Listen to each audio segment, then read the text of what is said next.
m'appelle Philippe Merlin, je suis responsable d'unité territoriale à l'Office national des forêts. Et nous sommes donc aujourd'hui sur le site de la Maragorio, donc sur le territoire de la Porte du Hainaut, commune de Rheims, au sein de la forêt domaniale de Rheims-Saint-Amand-Wallers. C'est une réserve qui fait à peu près 300 hectares, on pourrait considérer que c'est un grand bureau de 300 hectares, donc j'y travaille, j'ai la chance d'y travailler.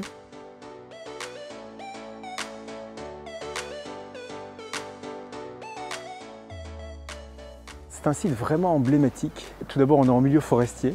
La forêt de Rheims-Saint-Amand-Wallers, c'est le deuxième plus grand massif forestier du Nord-Pas-de-Calais, derrière la forêt de Mormal. Et c'est emblématique parce qu'en fait, la Maragorio, c'est une réserve biologique, une réserve ornithologique de renommée nationale. Il y a plus de 200 espèces d'oiseaux qui sont répertoriées ici sur le site. Et c'est emblématique pourquoi? Parce qu'on est quand même sur un site minier qui est devenu, donc un siècle après l'ouverture de la mine, c'est devenu un site très riche en biodiversité, très particulière, spécifique des terris. En gros, c'est une faune et une flore qui est thermophile, qui aime la chaleur. On va retrouver un criquet à aile bleue de Méditerranée, des plantes à fleurs qui effectivement sont du sud de la France. Donc c'est vraiment un lieu qui est très particulier. Juste à côté de ce site vraiment emblématique, la Maragorio, on a un autre site qui est un site classé. C'est ce qu'on appelle donc la Trouée d'Arambert.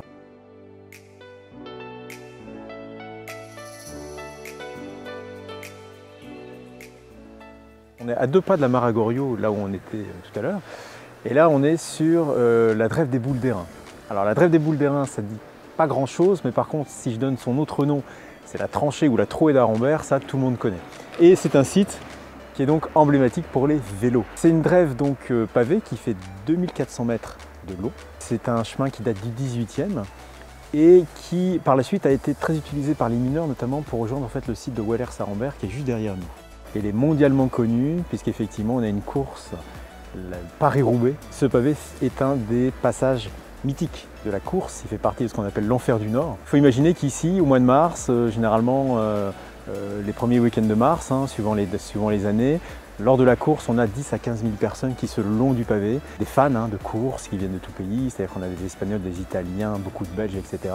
Et ici, pendant une journée, c'est la fête.